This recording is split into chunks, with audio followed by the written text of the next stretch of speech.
The National Desk, America's News Now.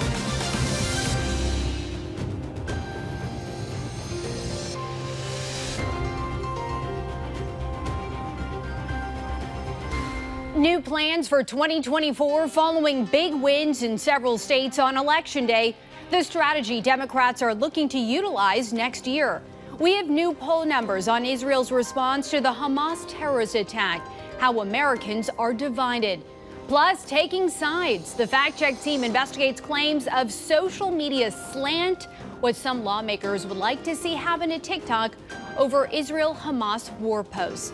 From the nation's capital, this is the National Desk, America's News Now. I'm Dee Dee Gatton, and on this Weekend Edition, we take a look at the big headlines of the week and look ahead at what to expect, starting with the 4 big stories we've been following this week. Investigating migrant flights, we are breaking down the facts on a federal program bringing immigrants to the U.S. Travel warnings, which countries U.S. officials say could be dangerous for Americans to travel to amid heightened tensions on the world stage. Kidnapped by Hamas, the family of 2 Israeli hostages telling their story, the urgent plea to bring them home. Plus, the 2024 race for the White House, new numbers revealing which GOP candidate is gaining support following the 3rd debate. How voters feel about money could impact them at the ballot box. A pessimistic view of the economy is the driving force behind new polling that shows former President Trump with an advantage over President Biden in key swing states. The National Desk, Atra El-Nashar, has a closer look.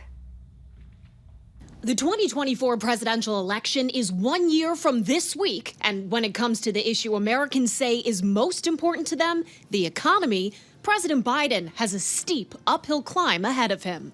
I truly believe this country is about to take off. Those remarks on the heels of a New York Times Siena College poll of battleground states showing voters trust former President Trump more than President Biden on the economy. A vast majority, 81%, rate current economic conditions as poor or fair, while only 19% say good or excellent. Biden campaign spokesperson Kevin Munoz said, "We'll win in 2024 by putting our heads down and doing the work, not by fretting about a poll." The Trump campaign drawing attention to the poll in a press release Monday, building their case for Trump's economic plans. This will be the place where the cost of energy is lower than any place else on earth, where the economy is stronger than any place else on earth. Though the rate of inflation has fallen significantly from its peak of more than 9% last summer, now at 3.7%, prices themselves aren't falling. Larry Summers, who served as Treasury Secretary during the Clinton administration, put it this way in a quote to The Messenger. If bread goes from $2 to $2.40 and then only to $2.50, economists say the inflation rate fell. But a regular person says $2.40 was too much and $2.50 is even higher. According to the U.S. Department of Agriculture, a moderate monthly grocery budget for a family of 4 when Biden took office in January 2021 was $929. Now it's $1,099, an increase of more than 18%. Next week, the Labor Department will release new consumer inflation data, and the Commerce Department will give a new read on retail sales that'll give insight on how much Americans are comfortable spending heading into the holidays. In Washington, I'm Atra El-Nashar for the National Desk, America's News Now. Coming off big electoral wins in Ohio, Kentucky, and Virginia, Democrats have a new plan for next year's election. Axios reports the party is pressing to put abortion-related issues on ballots across swing states in an effort to increase Democratic turnout in places like Arizona and Nevada. Republicans recognize they have an abortion policy problem. How did the Democratic coalition perform in Ohio? Decisively defeated the forces that want to criminalize abortion care and impose a nationwide ban. Abortion clearly is going to have a role to play in the election processes, and we've got to be able to have the ability to have a good discussion on it and to move forward. Voters have come out in support of abortion rights on ballot initiatives in 7 states since the Supreme Court overturned Roe v. Wade last year. Developing now, the court clerk in the Alex Murdaugh murder trial is denying claims that she tampered with the jury who found Murdaugh guilty. Murdaugh's lawyers are requesting a new trial based on the accusations. Under oath this week, the clerk submitted statements like, "I did not tell the jury not to be fooled by evidence presented by Mr. Murdoch's attorneys. And I did not say to the jury, this shouldn't take us long." The affidavit is part of a response from the South Carolina Attorney General, which asked the courts to deny Murdoch's motion for a new trial. Right now, Americans are divided on Israel's response to Hamas's brutal attack last month. A new Associated Press poll found about 40% of Americans say Israel's response has gone too far, with 38% saying it's been about right. Another 18% believe Israel's not gone far enough. Family members of Hamas hostages are in Washington, D.C. to put pressure on Congress to do more to bring their loved ones home. The National Desk, Angelo Brown, has their story. I talked to Liron Berman, his brothers taken by Hamas. He wants to make sure their faces are not forgotten and the U.S. takes action. Ziv, on the bottom, is the older of the two, by 2 minutes, and Gali on top. Gali and Ziv Berman, twins, inseparable, a shared love of European football and a good beer with their big brother Liron. They are working and traveling and having fun. They lived in Kibbutz Faraza in Israel, near the Gaza border. Liron describes life there like this. It was 98% paradise and 2% hell. Hell came October 7th. Hamas terrorists storming over the Gaza border. The destruction, the blood everywhere. Killing and kidnapping Israelis. They were in the same neighborhood, not in the same safe room when they are abducted. But the sad reality is that kidnapped, it's better than funerals. Liron and other family members of hostages are in D.C., putting pressure on U.S. lawmakers to do more. Doris Lieber's son, Guy, also taken. We don't have a list of the hostages. We don't know their condition. I don't have anything. So I need your help. Liron says lawmakers are listening. We got very sympathetic from both parties. Both were telling us that they will do whatever they can. The brothers' last contact? A message to their mom, October 7th, the day of the horrific attack. Liron was planning to visit that day. So you could have been there that day? I was supposed to be there. Me and my family. Liron is hoping his brothers are still together, imagining the moment they are reunited. It will be the happiest day of my life. More than my wedding, more than the birth of my kids. It's like seeing them alive and together again. It will be the happiest day of my life. Some families want the U.S. to put more pressure on Middle Eastern countries to release the hostages. Keep in mind, over 200 people were taken over 30 days ago. Reporting in Washington, D.C., I'm Angela Brown. New details in the Trump civil fraud trial. The former president's daughter, Ivanka, took the stand this week in New York. She testified banks were happy to loan money to the Trump organization, adding the company was even encouraged to do more business with Deutsche Bank. But the former first daughter didn't have as much to say when asked about her father's personal financial statements at the center of this case, simply stating she wasn't involved and didn't know much. Her brothers Eric and Donald Jr. and the company are all named in suit. Ivanka is not. She was the state's last witness before it rested. The defense will present its case starting Monday.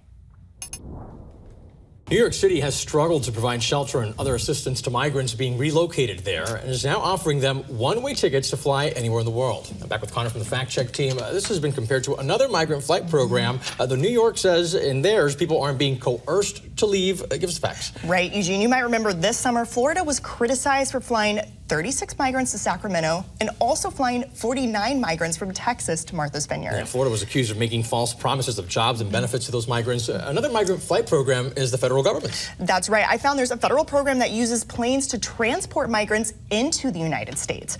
A report from the Center for Immigration Studies found between October of 2022 and mid-September of this year, the administration approved more than 200,000 people from 4 countries, which are Cuba, Haiti, Nicaragua, and Venezuela, to fly into the U.S. However, I do want to mention that I spoke with a White House official today, and they clarified this is a legal pathway established for qualified migrants that have a financial supporter in the United States and have undergone robust security vetting. That one's a little different. Connor, thank you. And for more on this fact check team topic, including links to Connor's sources, you want to scan the QR code you see on your screen or visit thenationaldesk.com. Coming up, rising global tensions are fueling travel advisories for Americans overseas. How the State Department is clarifying the warnings. Plus, crime crackdown. A Virginia sheriff shares the strategies his department is using to keep their county safe.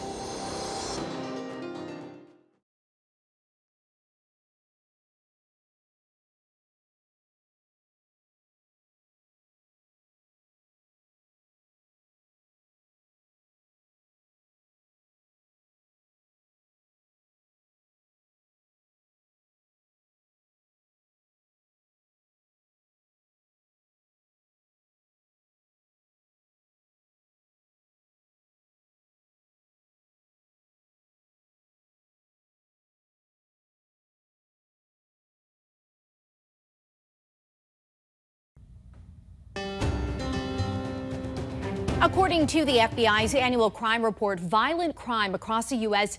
decreased last year. The National Desk Jan Jeffcoat sat down with Loudoun County Sheriff Mike Chapman to learn more about how his department has achieved a 47% drop in crime in their area. 45 years in law enforcement. Certainly you could retire if you wanted to. So what keeps you coming back to this job? I could have retired many years ago.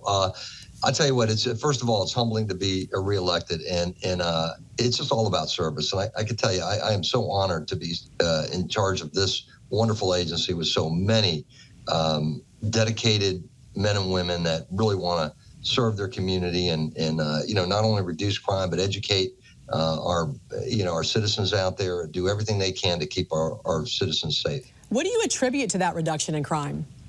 I would say it's community policing. The one thing about certainly being a full-service sheriff's office and being elected actually really makes us engage a lot, maybe more so than many police departments because we really answer directly to the citizens that we serve, and doing that really gets us out in the community, and so we enjoy it. It's interesting to me.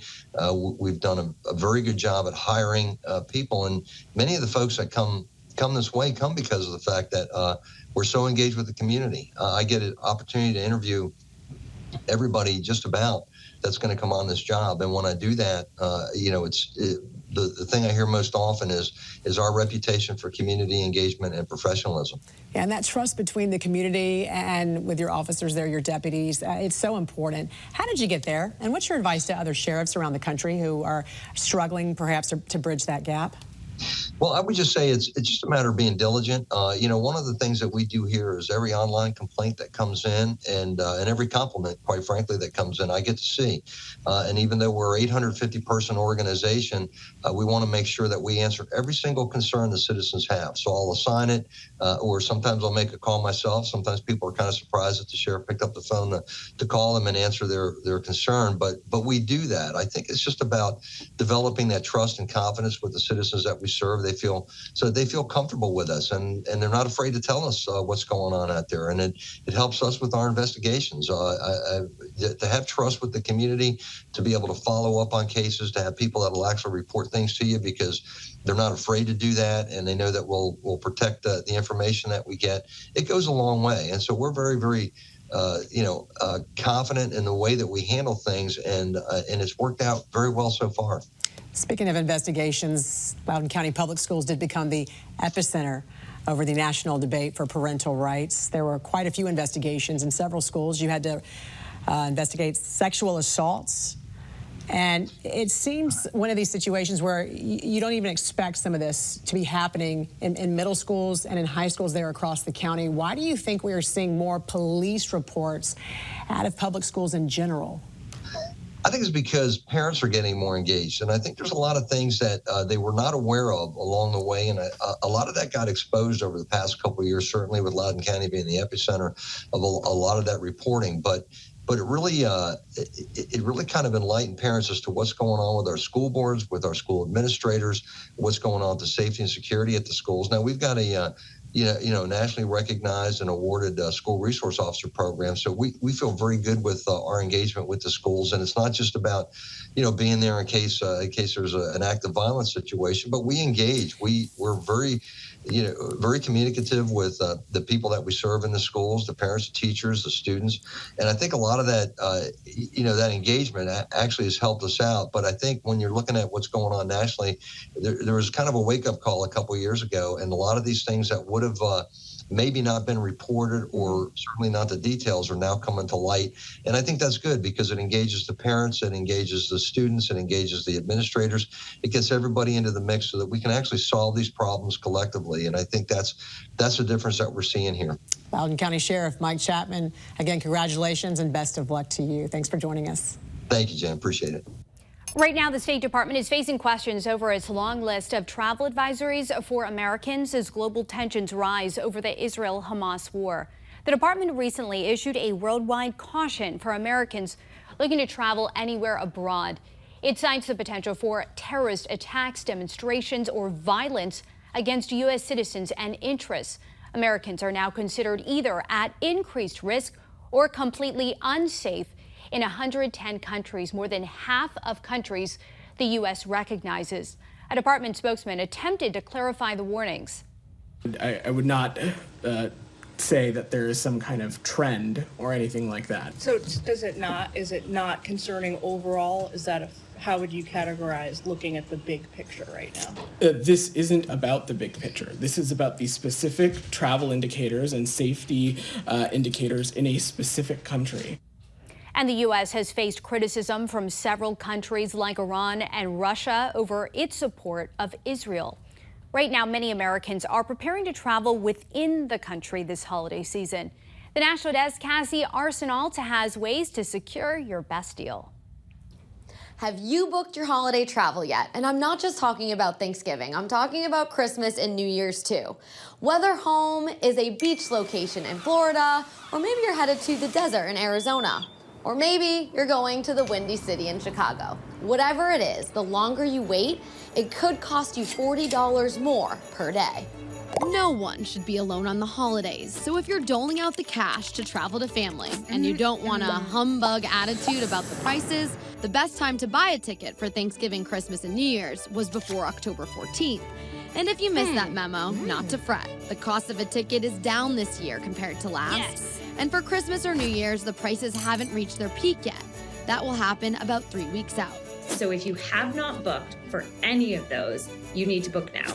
And here's a myth buster. There is no best day of the week or time of the day to get the best deals on tickets. The key is being flexible with the date you fly in and out. You will pay a premium of over 40%, hundreds of dollars, to fly home from your Thanksgiving trip on Sunday. If you've already booked a flight and later see that ticket for a cheaper price, you can contact the airline and get the difference in credit. Last year, a lot more flyers experienced painful delays and cancellations all over the country. And here's why. Airlines brought back bigger jets after the pandemic so that they don't have to fly as often.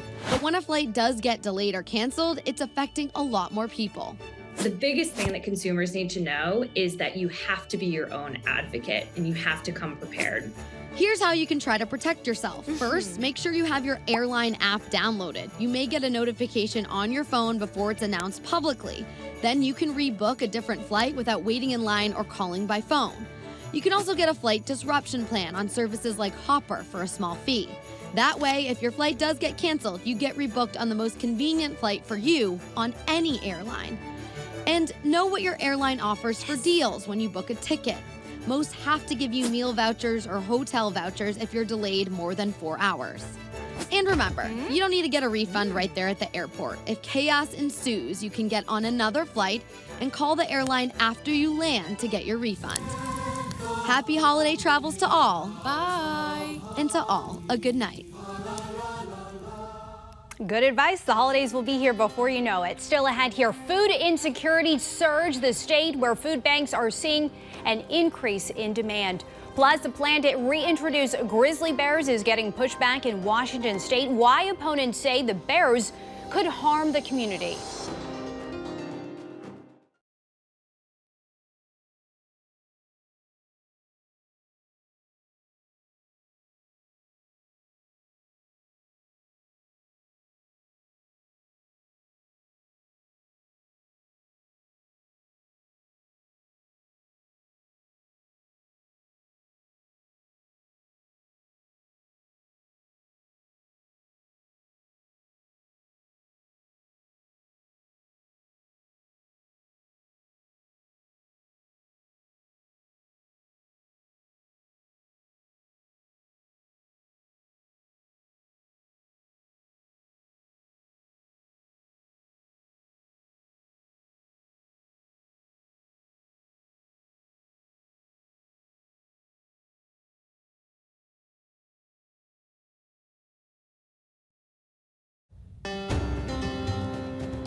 The National Desk team of reporters is bringing you the headlines from coast to coast. We're taking the pulse of America. We begin in South Texas, where the Veterans Administration is making suicide prevention a top priority. Here at this clinic, we offer a broad range of services. Dr. James Lee Hoover is on a mission. It is something of a calling, frankly. Dr. Hoover, a licensed clinical psychologist, was hired as the first veteran suicide prevention psychologist for the South Texas VA. And since his arrival back in 2019, Our program has grown exponentially. with a staff of 12 suicide prevention providers, their job is to monitor and support veterans in need of advanced care. The VA has a mechanism by which we assign a patient record flag for high risk of suicide. Or let's say a veteran goes and sees a doctor for an issue with their back or an infection. Dr. Hoover says one of the main goals is to get the word out to all staff across the VA healthcare system that suicide prevention is everyone's business. According to a new government report, 17 million households nationwide dealt with food insecurity in 2022. That's up almost 4 million households from the year before. In California, the Shasta County Food Bank director says the increase is being reflected in her area. So we are seeing an increase in the number of people that are attending distributions, and that's been the case for the past 6 months. We've had a steady rise of about between 19 and 24% increase in the number of people that are reaching out for services. The food bank is also expecting demand to rise during the holiday season, especially for families with kids. In Washington state, a federal plan to reintroduce grizzly bears to the Northern Cascades is getting pushback. Those who support the plan say it will help the grizzly population and ecosystem recover, while opponents claim the species would pose a danger to people, livestock, and salmon. From Idaho, North Idaho, they had plenty of them. And I've also lived in Montana, and I've met up with them. You don't want to meet up with one. It's going to be up in the wilderness. It's not going to be down here close to anybody.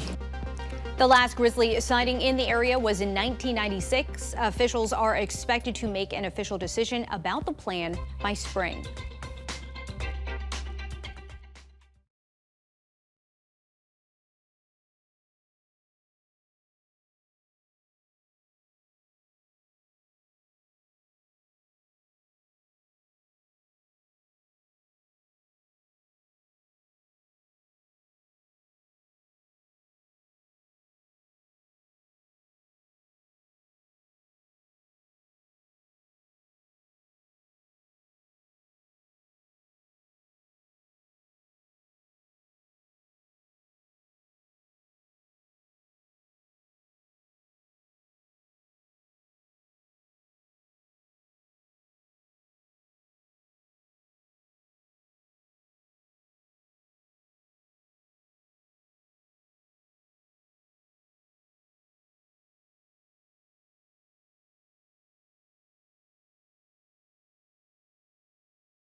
Taking a look at the top trending stories on our website right now, a water-stained menu from the Titanic is offering a rare look at what passengers had to eat days before the ship sank.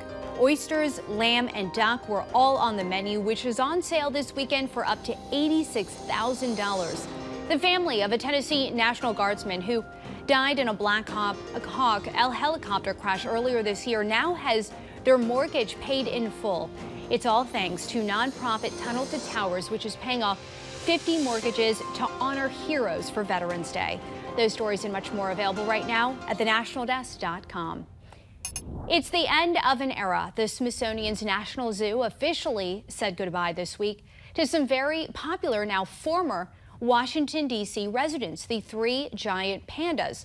The trio took a 19-hour FedEx Panda Express flight to China, serving more than 200 pounds of bamboo. Their departure means the National Zoo isn't home to Chinese pandas for the first time in more than half a century. Zoo staff is calling it a hiatus, but strained U.S.-China relations cast doubt over the future of panda diplomacy despite its popularity. These giant pandas have become incredibly beloved by Washington, D.C. locals and millions of people across the United States and around the world. Just 4 giant pandas remain in the U.S. They call Zoo Atlanta home for now. Their departure is set for next year. Coming up in our next half hour, who won the GOP debate? We're breaking down the numbers, plus how many voters are still supporting Trump. Plus, fighting inflation, how the rising cost of debt is impacting both consumers and the federal government. You're watching the National Desk, America's News Now. You can catch us live weekdays from 6 a.m. to 11 a.m. and 10 p.m. to midnight Eastern Time, and anytime online at thenationaldesk.com. We'll be right back.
The National Desk, America's News Now.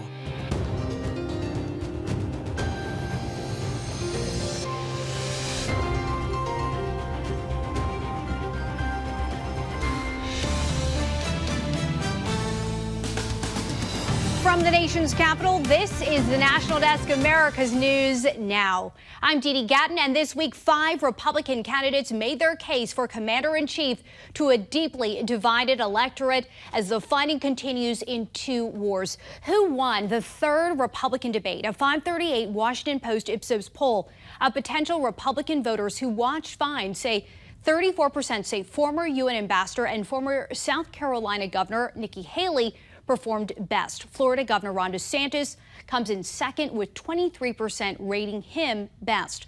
Former President Donald Trump skipped the debate, but that doesn't seem to have had an impact. 61% say they considered supporting him before and after the debate. The National Desk chief political correspondent Scott Thuman takes a closer look at why Haley believes she has the best shot at beating President Biden and taking the White House. There's no denying Donald Trump has a commanding lead among Republican contenders, but is someone else making significant moves. They're 5-inch heels, and I don't wear them unless you can run in them. Nikki Haley's star rising enough to make some headlines as she tried Tuesday night to knock Ron DeSantis from the second spot and stood out while lashing out at Vivek Ramaswamy. In the last debate, she made fun of me for actually joining TikTok while her own daughter was actually using the app. Leave my daughter out of your voice. Here's the truth. You're just the easy scum. answer. While CNN polling shows Trump with a massive lead, more than 40 points over anyone in the field, Nikki Haley's team points out she actually has better odds in a general election scenario against President Biden, a 6-point lead versus Trump's 4 points. I crushed Joe Biden in every single poll. That's what Republicans need to focus on. And as often the case, Trump taking a swipe at anyone he sees as a threat. 7% for Bird Brand. You know Bird Brand? Finding unity among voters, though, won't be easy. Haley tried with a more nuanced approach to the topic of abortion, which has hurt Republicans at the polls ever since the Supreme Court overturned Roe v. Wade. Haley calling herself pro-life, but acknowledged there has to be more common ground. As much as I'm pro-life, I don't judge anyone for being pro-choice, and I don't want them to judge me for being pro-life. Let's focus on how to save as many babies as we can and support as many moms as we can, and stop the judgment. We don't need to divide America over this issue anymore. Though anti-Trump Republicans desperate for an alternative see the clock ticking fast, with just over 2 months before Iowans cast the first votes and a lot of ground to make up. In Washington, Scott Thuman for the National Desk. Leading up to the 2024 presidential election, Russia, Iran, and China are likely to engage in newly sophisticated interference efforts, according to a new report from Microsoft. The analysis suggests the election could be the first in which multiple authoritarian actors act simultaneously. It identifies Russia as the top threat in 2024, predicting the country will generate content with artificial intelligence to target U.S. voters. Right now, the Biden administration is cracking down on insurers who sell private Medicare health plans. The typical senior on Medicare has about 40 private health plans to choose from, but some brokers are accused of selling some plans more often in exchange for perks, and a loophole has some making higher commissions. The administration's new proposal would crack down on those practices. They want brokers to be working in seniors' best interest. Over the past year and a half, we've seen the Federal Reserve raise interest rates 11 times in their fight to bring down inflation. The National Desk, Atra Al-Nashar, reports on how the rising cost of debt impacts both consumers and the federal government. Even under high inflation, consumer spending has been through the roof. To keep up, shoppers have turned to plastic. Between July and September of this year, Americans racked up $48 billion in credit card debt, bringing the national total of outstanding credit card balances to a whopping $1.08 trillion, according to the Federal Reserve Bank of New York. There's this saying about credit cards being like power tools. They can be really useful or they can be dangerous. Bankrate's Ted Rossman says the typical credit card user faces a yearly interest rate that's 5.25 points higher than it was 2 years ago. If you are financing this at an average interest rate over 20%, that's where it can really add up and be hard to break that cycle. Card delinquency rates are also up, particularly for borrowers 30 to 39 years old. The rise in the cost of debt also weighing down the U.S. Treasury, hit with a yearly interest bill on the national debt of more than $1 trillion.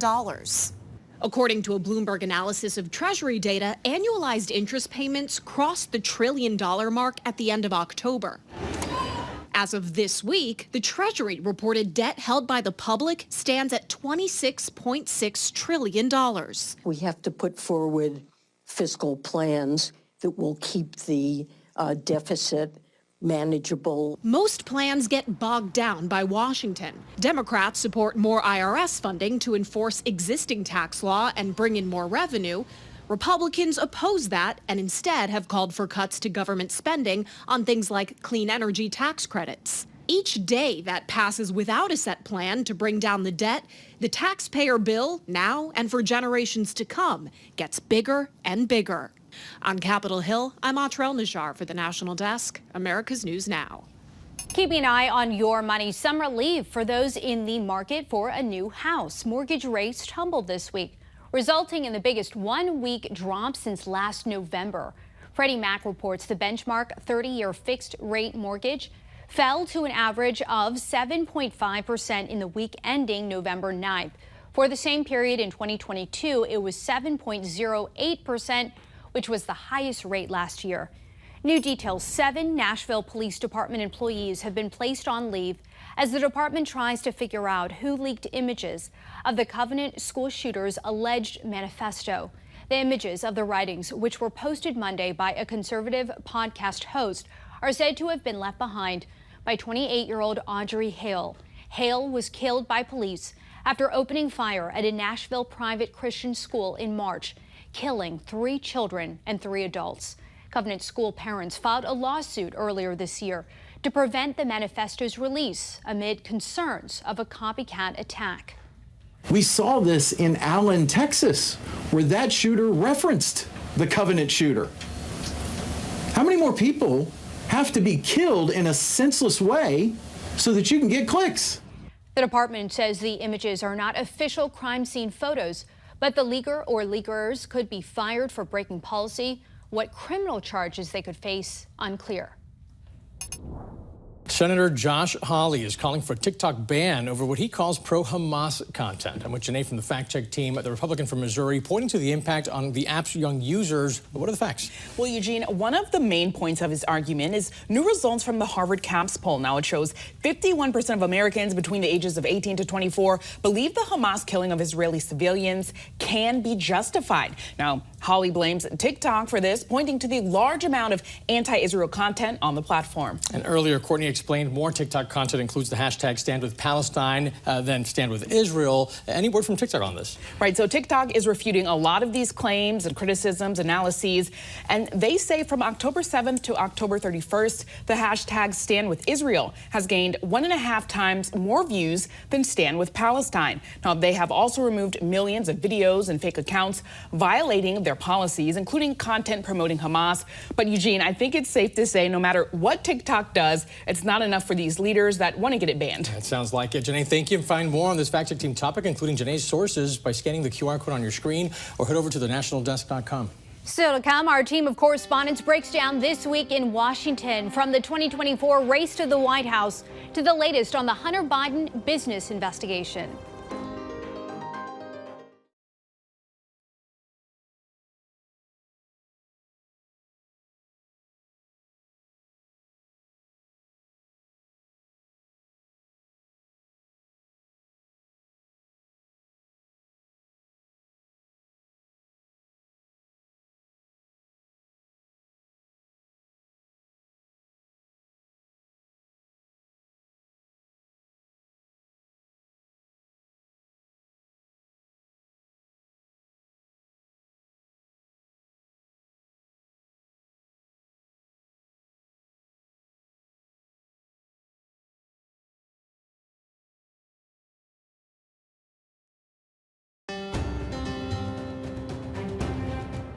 And welcome back. Our Washington Bureau covers the nation's capital every day to report on the important issues facing the country and how they impact you. The Bureau's correspondents are here with their insights and the stories they've been covering. It was a big week in campaign politics. Democratic victories in several off-year elections have some in the party optimistic, while new polling causing serious concerns for President Biden's re-election bid. Chief Political Correspondent Scott Thielman, what's going on? Yeah, Steve, the numbers are worrying. There was a New York Times Siena poll that came out, and it showed that in competitive battleground states, President Biden is way down from where he'd like to be in a potential matchup against Donald Trump. Just a few examples: 5 of 6 states where he's really seeing some red flags. Nevada down 10 points to Trump, 6 in Georgia, 5 in Arizona, 5 in Michigan. And the other concern within these numbers and the data shows that he's losing some support. It's softening among black voters, a key element to his success formula the last time around. He needs that turnout if he's to win again. So there are some, real hand-wringing going on among Democrats right now, not only privately but also publicly. Some saying out loud they don't know if he can pull this out. And then the other thing I'd just like to point out is if you look at the debate that took place this week, we saw Nikki Haley try to assert herself as second place, jumping past Ron DeSantis. One of her arguments is that in potential matchups against President Biden, she does even better than Trump does, up 6 points versus Trump being up 4 points over Biden. Steve? Just less than a year till Election Day, but a lot can happen, and we'll see what goes on there. Meanwhile, it's looking like we'll see the president's son and his brother being grilled during congressional hearings next month. National correspondent Kayla Gaskins, what's the story there? Well, Steve, we've been hearing rumblings of hearings for a while now, and it finally happened. Those subpoenas were issued yesterday for the president's brother, James, and his son, Hunter, but also for some close family associates. So Rob Walker will actually be the first to testify from this batch of subpoenas at the end of this month. And we'll see James Biden on December 6th, and finally Hunter Biden III on December 13th. And that's along with some voluntary requests that the House GOP investigators asked for, including the president's late son, Beau Biden's widow, and James Biden's wife as well. And this is connected to their impeachment inquiry. They're trying to uncover exactly what was going on in these Biden family business deals, and if in fact those allegations that the family was influence peddling, selling access to Joe Biden for millions or not. So they have some very pointed questions, and it looks like a better opportunity to ask them. And of course, the president and his family denying any wrongdoing in all of this, and some saying it's basically a witch hunt. So we'll watch that very closely. And Janae Bowens, as the Israel-Hamas war rages, some in Congress are setting their sights on TikTok. What have you learned there? Right. So Congressman Mike Gallagher and Senator Josh Hawley have both renewed their calls for a ban on TikTok within the last week. Now, they both point to this poll from Harvard CAP that shows the majority of Americans ages 18 to 24, majority of them actually think Hamas was justified in killing innocent Israeli citizens on October 7th. Now, I had the opportunity to talk to Senator Hawley, and he blamed TikTok for this. He says there's a lot of pro-Hamas and anti-Semitic content on the platform, and it's influencing young people.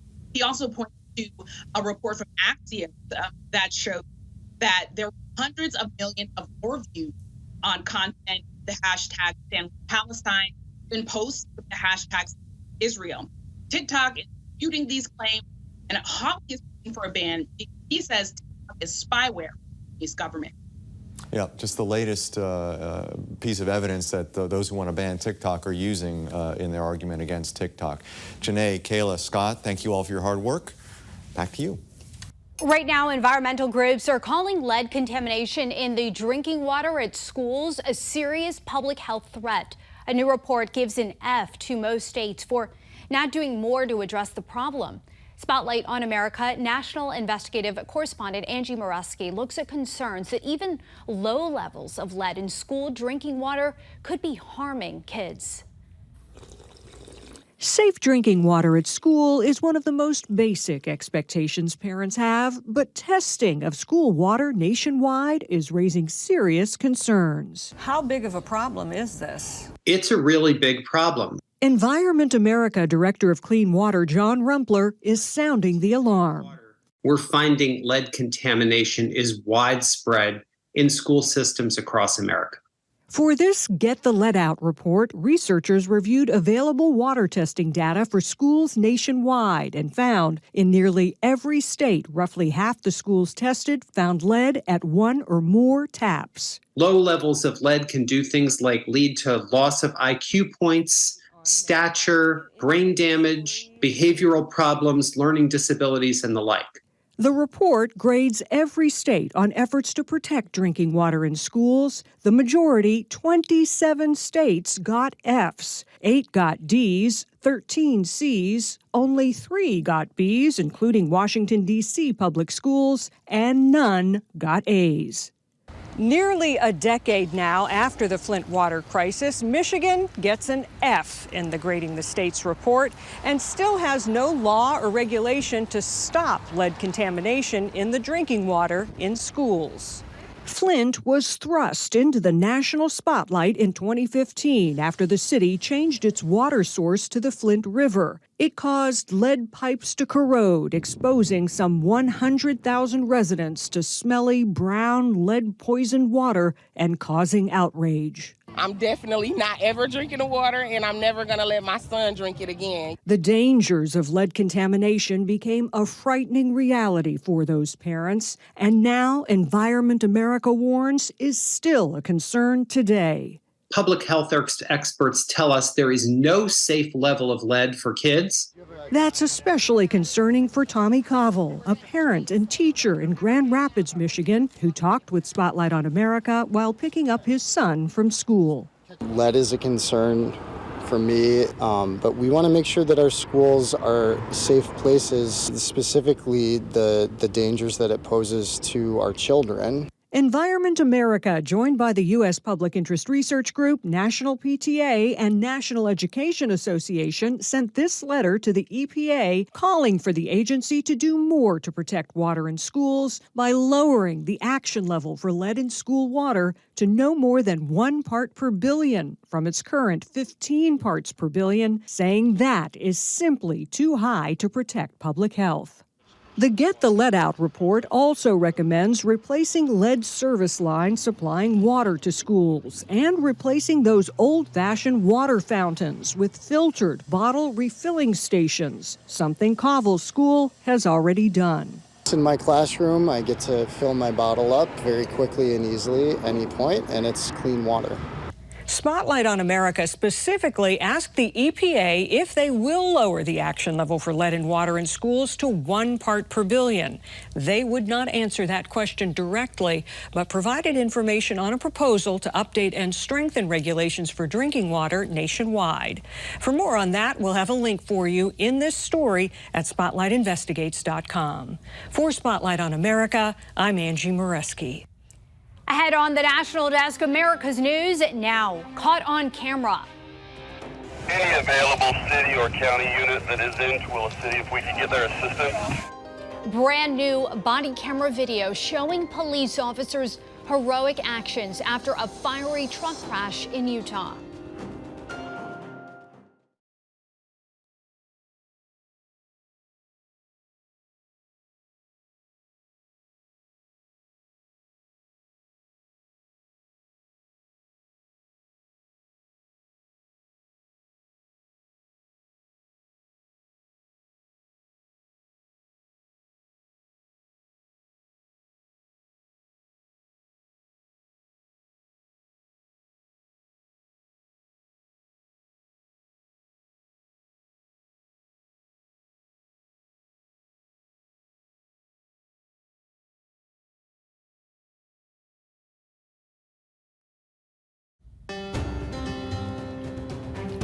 This is the National Desk, America's News now. We have reporters all across the country in your neighborhoods covering issues that matter to you.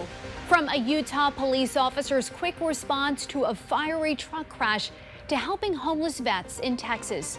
We're taking the pulse of America, but first, a youth crime wave is plaguing the city of Baltimore, Maryland.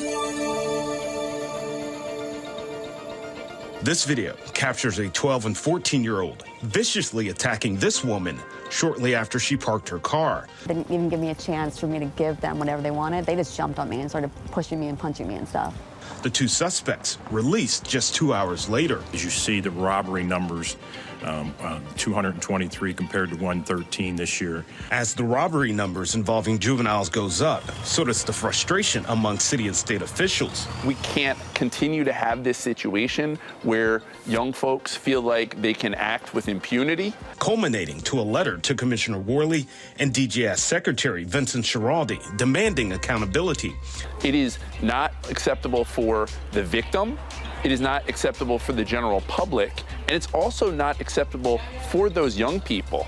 They need to be held accountable. It's a sentiment shared by many victims of the city's juvenile crime crisis. Because I feel like I just got assaulted, and it doesn't even matter, right? Because of the law.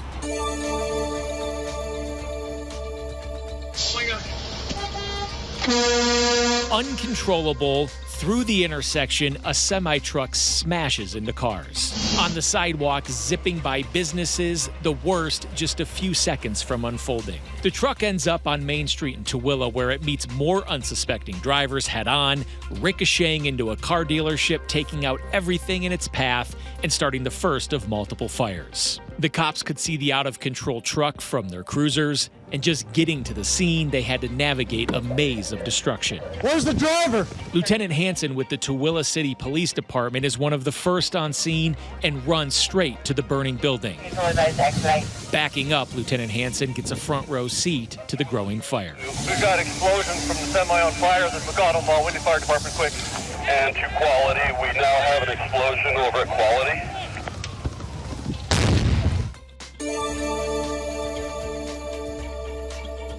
For the past 11 years, he's been an outreach specialist with the American GI Forum in San Antonio, helping veterans living on the streets to find permanent housing. As long as I show them love, dignity, and pride to make them feel good about themselves like they are somebody, I think I accomplished something. A labor of love that's not easy.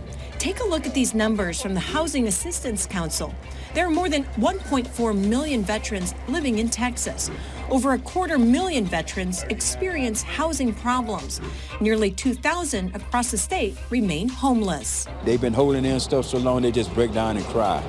But they don't want to just cry with anybody. They want to cry with somebody that's actually been where they've been. It's not going to be judgmental. And Jarman says he'll continue to reach out to homeless veterans because he knows if he was able to turn his life around, so can they. And still ahead here, the stories making headlines next week, from the case seeking to bar Trump from the ballot to a massive march for Israel set to take place in the nation's capital.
Looking ahead to stories making headlines this week, closing arguments in a Colorado lawsuit seeking to bar Trump from the ballot are set for Tuesday.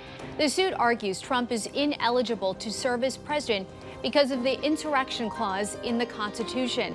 Also happening Tuesday, several national Jewish organizations are joining together to hold a protest for Israel on the National Mall in D.C. Organizers are expecting 40,000 to 60,000 participants. And happening all next week, the Asia-Pacific Economic Cooperation Forum is being held in San Francisco. President Biden and Chinese President Xi Jinping are expected to meet in person for just the second time in 3 years. Developing now, two powerful NASA telescopes have discovered the oldest and most distant black hole ever, about 13 billion light years old. Data from the James Webb Space Telescope and Chandra X-ray Observatory helped astronomers spot the black hole that formed 470 million years after the Big Bang. The discovery, which was described in the journal Nature Astronomy, could help scientists piece together how some of the first supermassive black holes formed in the cosmos. And that'll be all for us on the weekend edition of the National Desk, America's News Now. Don't forget, you can catch us live from 6 a.m. to 11 a.m. and 10 p.m. to midnight Eastern Time. Check your local listings. You can also watch us online and catch up with the latest headlines on thenationaldesk.com. Thanks for watching the weekend edition of The National Desk. I'm Dee Dee Gatton, and from all of us here, have a great week.